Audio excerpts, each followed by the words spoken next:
Tin giải trí văn hóa xã hội xin kính chào quý vị và các bạn. Tin trong nước, Lê Dương Bảo Lâm ngáo quyền lực, TPO hết lần này đến lần khác xảy ra việc lôm côm, phản cảm, lời xin lỗi của Lê Dương Bảo Lâm chỉ để xong chuyện khiến công chúng ngao ngán và thất vọng. Từ hình ảnh lố lăng, phản cảm trên game show truyền hình, Lê Dương Bảo Lâm có cơ hội thay đổi cái nhìn của khán giả khi tham gia 2 ngày 1 đêm. Và rồi, cây hài dường như đang để hình ảnh trôi tuột về giai đoạn đầu bởi những trò lố không giới hạn.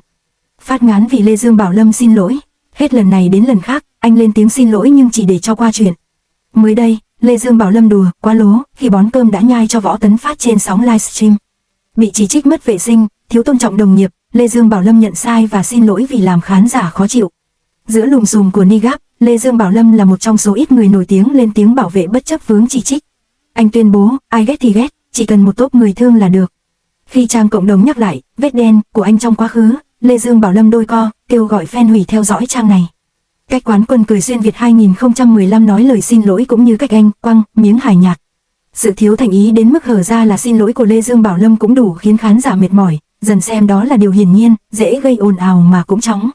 Hồi tháng 5, anh cũng buộc phải lên tiếng vì cách dạy con chưa phù hợp. Khi con gái 4 tuổi đòi gấu bông từ nhân viên, Lê Dương Bảo Lâm yêu cầu người này đưa cho con mình.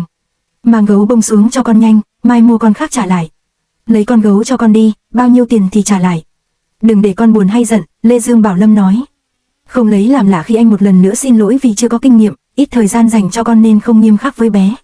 Nhìn vào quá khứ, Lê Dương Bảo Lâm dính loạt scandal từ phân biệt da màu, buôn bán hàng giả, sex shop, đồng nghiệp. Tết năm 2024, anh gây ồn ào vì bán giỏ quà kém chất lượng. Chính Lê Dương Bảo Lâm từng thừa nhận anh có quá khứ tệ lắm, vạ miệng và bị đời dậy. Sự phất lên từ khi tham gia show một cách quá nhanh khiến anh đi chệch đường ray với phát ngôn của mình. Bản nhạc chế Nobita của Lê Dương Bảo Lâm trên một show truyền hình từng bị lên án mạnh mẽ vì làm méo mó ký ức tuổi thơ, khiến nhiều trẻ em tiếp cận sai lệch. Bị truyền thông, khán giả chỉ trích gay gắt là vậy song hệ quả để lại vẫn không dọn sạch được nhạc giác anh để lại. Những bản remix có lời hát vô nghĩa về bản nhạc chế này hút hàng chục triệu lượt nghe trên YouTube, cao nhất lên đến 37 triệu lượt xem. Khán giả có đang dễ dãi với trò lố của Lê Dương Bảo Lâm? Một số ý kiến nhận định nghệ sĩ gây phản cảm trên show và xin lỗi chỉ là hình thức, chiêu thức đối phó dư luận, không đến từ sự chân thành hối lỗi. Sức ảnh hưởng của những game show truyền hình lớn đã tẩy trắng hình tượng của Lê Dương Bảo Lâm, xây dựng cho anh cộng đồng người theo dõi lớn mạnh. Nhìn vào tương tác của anh trên các nền tảng mạng xã hội, Lê Dương Bảo Lâm rõ ràng không bị ảnh hưởng quá nhiều. Mỗi chia sẻ, mảng miếng của anh đều hút tương tác lớn. Tuy vậy, không phải tất cả khán giả theo dõi Lê Dương Bảo Lâm lâu này đều bênh vực, hùa theo bất chấp. Một bộ phận fan 2 ngày 1 đêm bày tỏ sự thất vọng khi Lê Dương Bảo Lâm công khai ủng hộ người có dreamer nghỉ học, sai trái về đạo đức trong khi là cha của 3 đứa trẻ.